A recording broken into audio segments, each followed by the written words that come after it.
Mix by AG recording studio. आप सुन रहे हैं एजी एंटरटेनमेंट की धमाकेदार प्रस्तुति। Music by DJ Kanchan Raj, Hajipur Vaishali. देख देख के वो हंसता है, लाजा तबिया रे। हाँ देख देख के वो हंसता है, लाजा तबिया रे।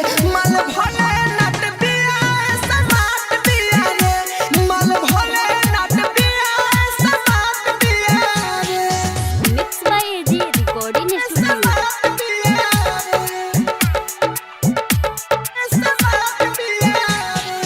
Music by DJ Kanchan Raj, Hajipur Vaishali.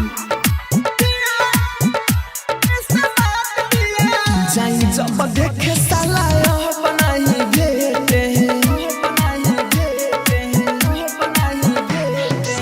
जाई जब देखे साला बनाई बेटे। एक मन भरे अपन काटली रे घेटे। हाँ आँखवा के लेफ्ट साइड बटे तिलिया रे। हाँ आँखवा के लेफ्ट साइड बटे तिलिया रे। माल भोले नट बिया समाट बिया रे, माल भोले नट बिया समाट बिया रे। Mix by AG recording studio.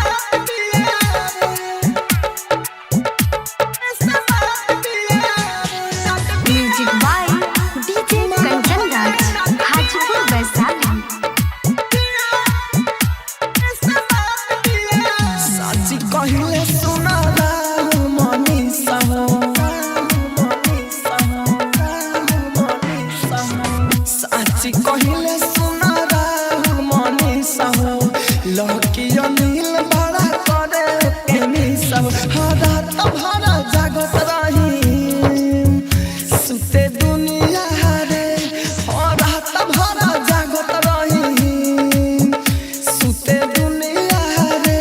माल भोले नट बिया समाट बिया रे, माल भोले नट बिया समाट बिया रे। स्टूडियो रोशनपुर सपहा।